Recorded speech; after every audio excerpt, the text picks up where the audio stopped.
لابه پدر؟ این بگاه آمده میتوان. بخیر است پدر، چی شد؟ بسیار مهم است. پدر من یک دو وخوری جدی دارم، نمیشد با تلفن گپ زدم؟ نه بچم، باید بیایی.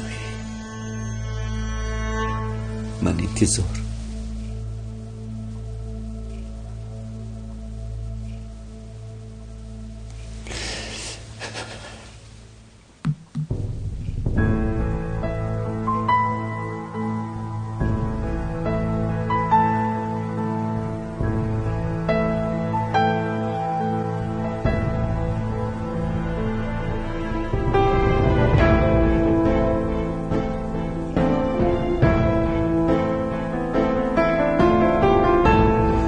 زرینا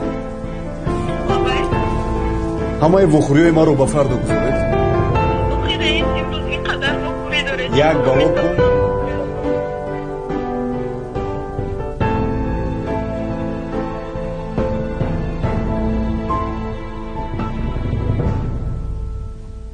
پدر چی گپ شده؟ زخبیو تشویش نکنید پدر. پدر جان خاموش نشینید. چی گپ شده است؟ من امیدوار هستم که همش خوب است. یگون خبری نخوش نیست پدر. خاموش نشینید. چی گپ شده است؟ پدر گپ زنید. چی گپ شده است؟ سخت خواطر شدم. خواهش میکنم پدر. بعد زنگ شما هزار فکر در سر من جور شد. چی گپ شده باشد؟ من امیدوار هستم که سلامتیتون خوب است پدر. گپ زنید، خاموش نیستید. خواهش میکنم پدر. همش خوب است. تینجیز فرزندانم. من تنها شما رو یاد کردم.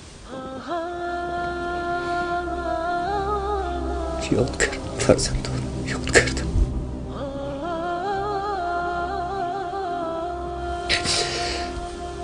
خواستم که شما رو ببینم.